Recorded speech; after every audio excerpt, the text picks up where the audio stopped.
NTPC और group D के लिए हम जो बैच स्टार्ट कर रहे हैं उसमें आज हमारा पहला टॉपिक है नंबर सिस्टम। ठीक है, स्टार्टिंग में हम वो सारे कॉन्सेप्ट कवर करेंगे जो दोनों में कॉमन है। ट्रिग्नोमेट्री ज्योमेट्री वाला पोर्शन लास्ट में करेंगे। तो गणित का काम क्या था? गणना करना, यानी कि टू कैलकुलेट करना। और कैलकुलेशन के लिए डिजिट की जरूरत पड़ती है, अंकों की, और अंक से मिलकर ही क्या बनती हैं? संख्याएं। और ये अगर हम अंकों की बात करें तो कितने अंक होते हैं? 10। इन 10 अंकों के प्रयोग के कारण ही इस पूरी प्रणाली को क्या और कहा जाता है? दशमिक संख्या प्रणाली या दशमलव संख्या पद्धति, ये कहते हैं। ठीक है, दशमलव संख्या पद्धति। चलो, तो ये पहले सिस्टम के बारे में तो हम बाद में जानेंगे, पहले नंबर के बारे में जान लेते हैं। जो आपको पता है बस वही बताएंगे, है ना। कोई भी नया नंबर यहाँ पे इजाद नहीं हुआ है कि नया नंबर इन्वेंट हो गया हो, ऐसा कुछ नहीं है। ये देखो, तो जब भी हम संख्याओं की बात करेंगे ये समझ लो, मेनली संख्याएं दो प्रकार की होती हैं। पहला, एक तो होती है वास्तविक संख्या, और दूसरी क्या होती हैं? काल्पनिक।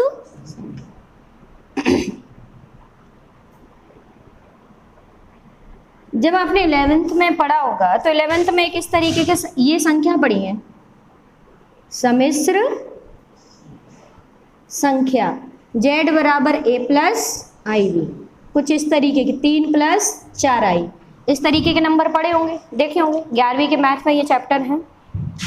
अब 3 को क्या बोलते हैं? वो वहां पे वास्तविक भाग, ये कौन सा भाग बोलते हैं? काल्पनिक। तो वास्तविक इंग्लिश में बोलते हैं रियल नंबर।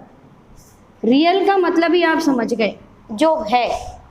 जो है मतलब नंबर है, किसके लिए यूज करते हैं? कैलकुलेशन, यानी कि कहीं ना कहीं वो नंबर जो कैलकुलेशन के लिए यूज किया जाए क्या होते हैं? Real number. अब इसके ही बहुत सारे पार्ट हैं, वही जो आपने पढ़ा है, natural number, whole number, even number, odd number, rational, irrational, जितने भी आपने पढ़े हैं, prime, composite, co prime numbers, बहुत सारे। और अगर हम इमेजिनरी नंबर की बात करेंगे, इमेजिनरी नंबर जो नंबर तो हैं लेकिन कैलकुलेशन में यूज नहीं हो। आपने देखा होगा कि ये जो आई आता था, ये आई किसके कारण आया? ऐसे कुछ root -1 is equal to i, iota इसको बोलते थे, है ना, रूट -1। अब आप देखिए, क्या रूट -1 कैलकुलेशन में यूज हुआ? कैलकुलेशन में यूज हुआ कि हम गए, भाई साहब रूट में -1 चॉकलेट दे दो, रूट में -1 किलो, या ऐसा कभी कैलकुलेशन में तो नहीं आया ना। डे टू डे लाइफ में तो हमने यूज नहीं किया। जो चीज़ें डे टू डे लाइफ में यूज हुई वो क्या हो गई? Real number. देखो, हम नेगेटिव, पॉजिटिव, सारे इंटीजर सब कुछ पढ़ते हैं, वो कैलकुलेशन में यूज होते हैं। कैसे? अगर मान लो मेरे तुम्हारे पास 10 रुपये उधार थे, है ना, या तुमको मुझसे 10 लेने थे, लेकिन हमने कहा भाई साहब 15 दे दो। भले ही हमारे तुम पे 10 रुपये हैं, लेकिन हमने क्या बोला? 15 दे दो, मुझे अभी 15 की ज़रूरत है। तो 10 तो बराबर हो गए, और क्या बचा? -5। -5 का मतलब क्या हुआ? अब मुझे तुम्हें 5 देने पड़ेंगे। पहले हम तुमसे 10 ले रहे थे, 10 की उधारी थी, तो नेगेटिव का मतलब समझ गए, किसी पे कर्जा चढ़ाना, ये भी हो सकता है। अब ये जो रियल नंबर है, वास्तविक संख्याएं जो कैलकुलेशन में यूज हो, तो सबसे पहला नाम इस सीरीज में आता है, वो किसका रहता है? प्राकृत संख्याएं। क्या रहता है? प्राकृत संख्या। इंग्लिश में क्या बोलते हैं? नेचुरल नंबर, है ना। प्राकृत संख्याएं क्या होते हैं? चलो बताओ। वे सभी गणना अंक या संख्याएं ही क्या कहलाती हैं? All the counting numbers are known as natural number.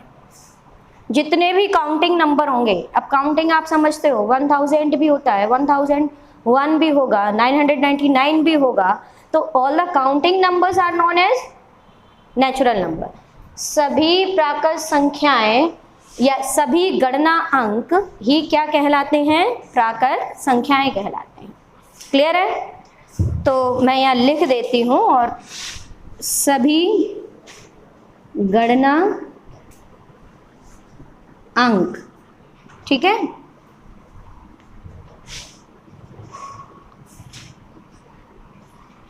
गणना अंक प्राकृत संख्या कहलाते हैं।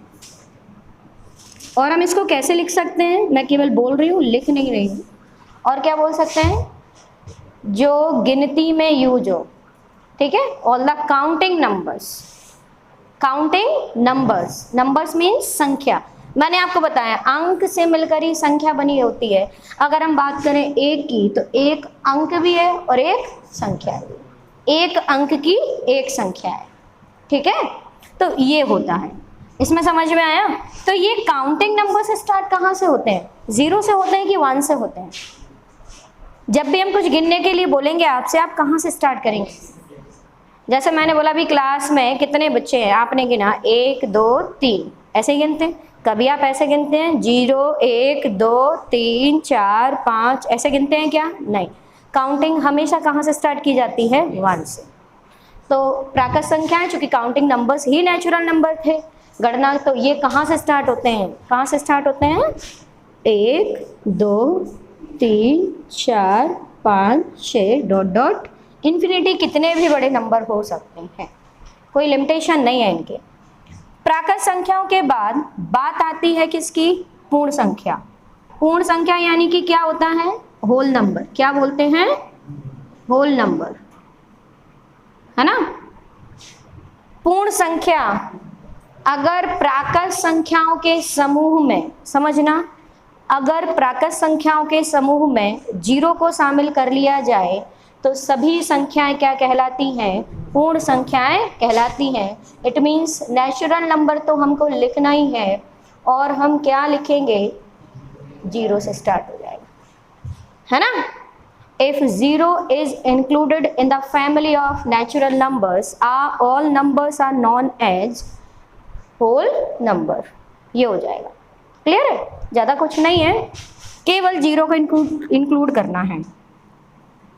यदि प्राकृत संख्या के समूह में 0 को शामिल कर लिया जाए, 0 को शामिल कर लिया जाए तो सभी संख्याएं पूर्ण संख्या कहलाती हैं। बिल्कुल स्टार्टिंग से ही पढ़ाएंगे, है ना। फिर आगे आपको पता है, जैसे अगर आप मुझसे पढ़े हैं तो सारे क्वेश्चन अपन उस तरीके से करते जाते ही हैं, ठीक है। लेकिन हमारा काम है बेसिक से स्टार्ट करना, ओके। नोट कर लो अगर कुछ। अगला हमारा आता है पूर्णांक।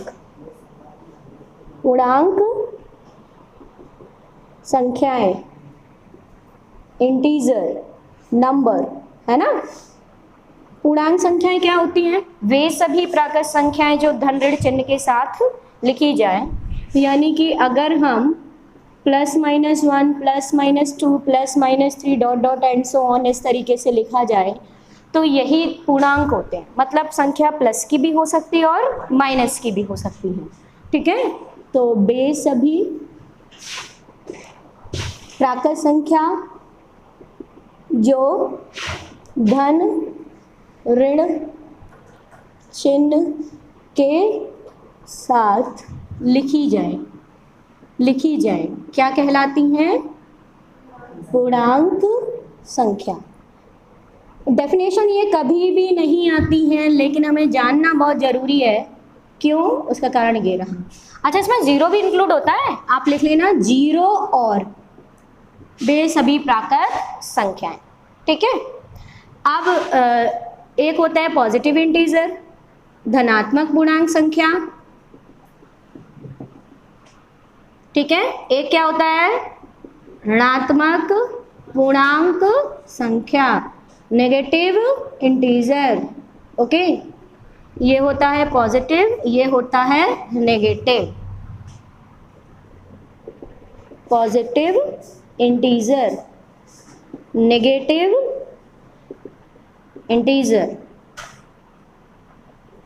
ठीक है, तो इसमें सारी प्लस वाली संख्याएं आएंगी, है ना, सारी। और इसमें कौन सी आएंगी? माइनस वाली। अब ये क्वेश्चन यहाँ पे ये बनता है, या इंपॉर्टेंट पॉइंट हम यहाँ पे ये नोट करेंगे, जीरो ना तो धनात्मक ना ही ऋणात्मक पूर्णांक है। Zero is neither a positive और नॉर अ नेगेटिव इंटीजर।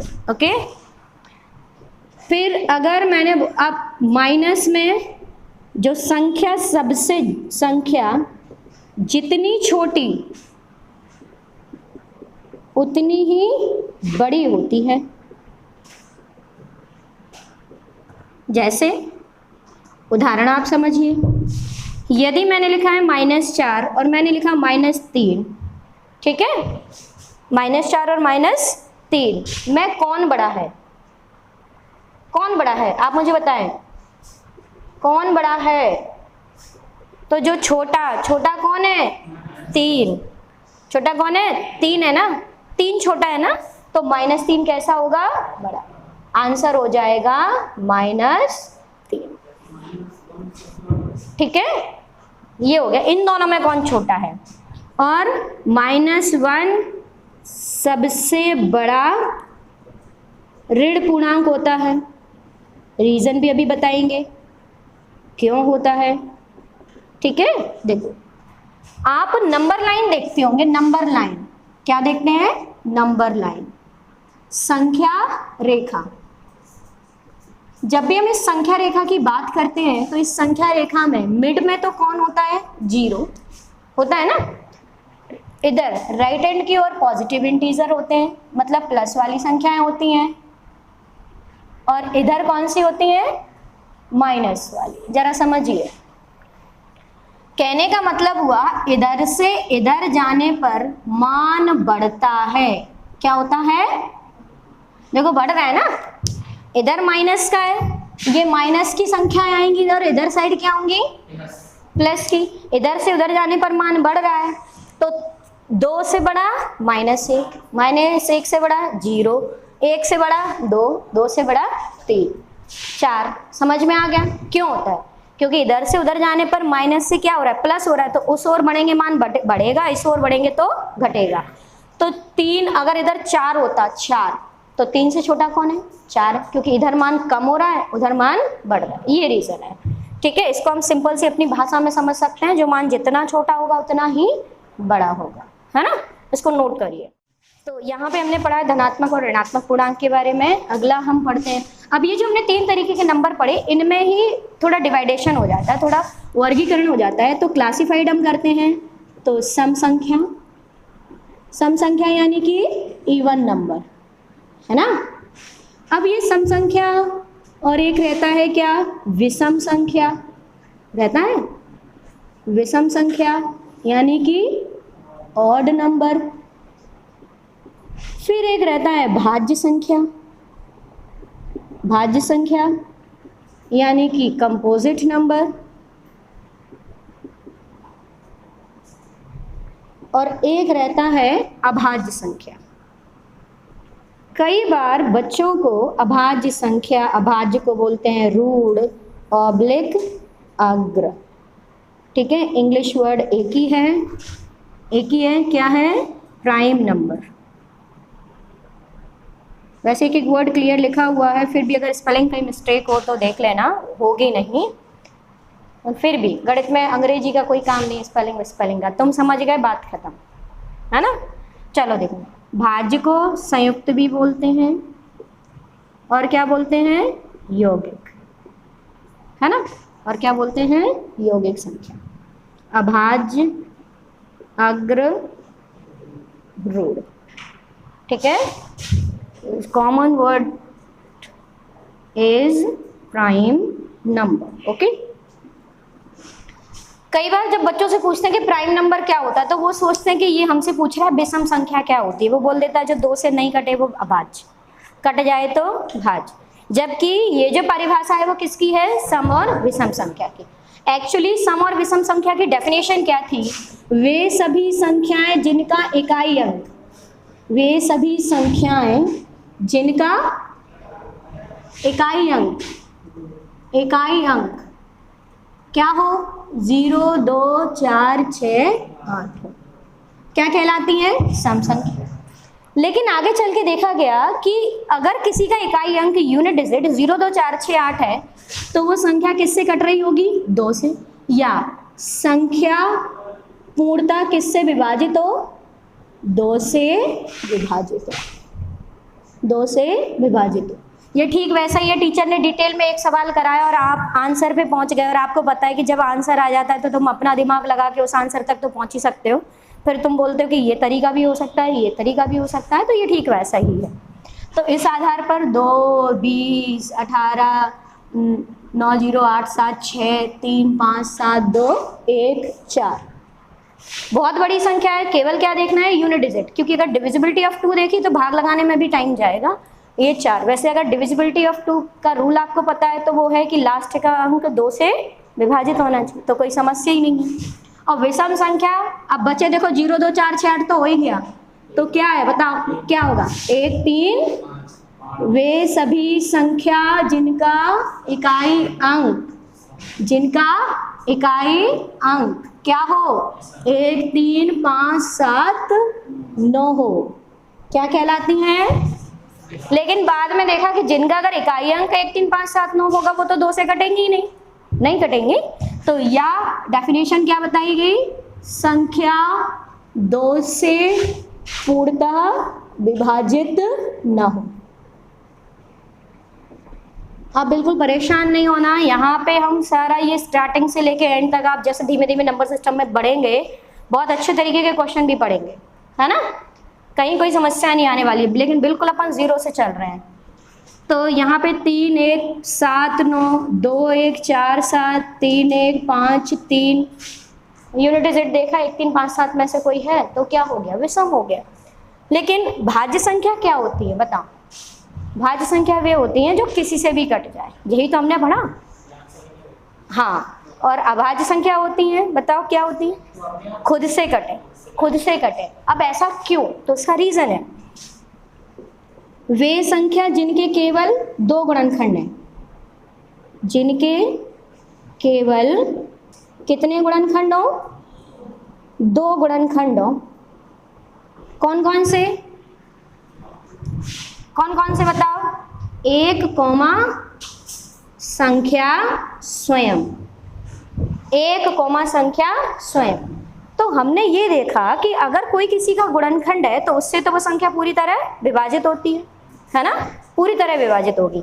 जैसे अगर हमने लिखा, जैसे हमने गुणनखंड ऐसे ही तो करते हैं, ऐसे किया हमने, ऐसे ही तो करते हैं गुणनखंड की जब बात आएगी तो इसका मतलब क्या हुआ? 4 2 से पूर्णतः विभाजित होगा। कोई किसी का गुणनखंड है तो वो उससे संख्या को पूरी तरह विभाजित करेगा, डिवाइड करेगा कंप्लीटली। तो अगर मैंने लिखा 3 लिखा तो मैं इसके फैक्टर लिखूंगी 1 और 3, कोई दूसरा नंबर आया ही नहीं। आया क्या? नहीं आया। तो इसका मतलब क्या हो गया? जो खुद से ही कटे, देखो 3 से ही तो कट रही, तुमने 5 लिया तो 5 से ही कट रही, तो इसका मतलब समझा गया, अर्थात संख्या केवल किससे विभाजित हो? संख्या केवल स्वयं से विभाजित हो। क्या कहलाएगी? क्या कहलाएगी बताओ? अभाज्य संख्या। ठीक है, अब मैं यहाँ पे लिखती हूँ इसका नोट, ये समझ लो अभाज्य संख्याओं के लिए महत्वपूर्ण बिंदु क्या है ये समझ लीजिए अभाज्य संख्याओं के लिए, है ना? तो देखो, सबसे छोटी अभाज्य संख्या बताइए मुझे, सबसे छोटी अभाज्य संख्या क्या होगी? 1 है? 1 है क्या? नहीं, 1 ना तो भाज्य है ना ही अभाज्य है। सबसे छोटी अभाज्य संख्या 2 है। 1 के विषय में 1 ना तो भाज्य है ना ही अभाज्य है, कारण इस कंडीशन को फॉलो नहीं करती। 2 फैक्टर होने चाहिए, 1 1 दूसरा संख्या स्वयं। 1 के बारे में ऐसा नहीं है। तो भाज्य संख्या क्या होगी? ऐसी संख्या या वे संख्या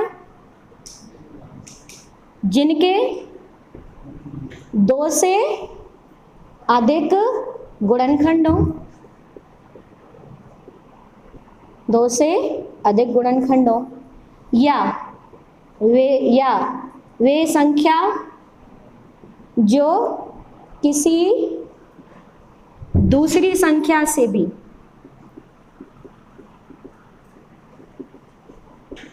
पूर्णतः विभाजित हो, पूर्णतः विभाजित हो, है ना। फॉर एग्जाम्पल ये देखो, आप मान लो उसका लिखना है तो 4, 6, 8, 9, 15, इसमें सम विषम का कोई कॉन्सेप्ट नहीं है। 9 3 से भी कट रहा है, 9 से भी कट रहा है, 15 3 से भी कट रहा है, 5 से भी कट रहा है, 15 से तो कट ही रहा है, तो किसी से भी कट जाए, ठीक है। तो ये हो गया। और सबसे छोटी भाज्य संख्या बता दीजिए मुझे, सबसे छोटी भाज्य संख्या, सबसे छोटी भाज्य संख्या 4 होगी। कौन होगी? 4। 2 को छोड़कर सभी सम संख्या भाज्य होंगी। 2 को छोड़कर केवल 2 एक ऐसी संख्या है जो सम होते हुए भी कैसी है? अभाज्य। बाकी सारी कैसी हैं? भाज्य। तो ये आप नोट करिए। आज के लिए इतना ही है, कल अपन आगे और करेंगे, ठीक है। यहाँ से ही हम आगे बढ़ेंगे।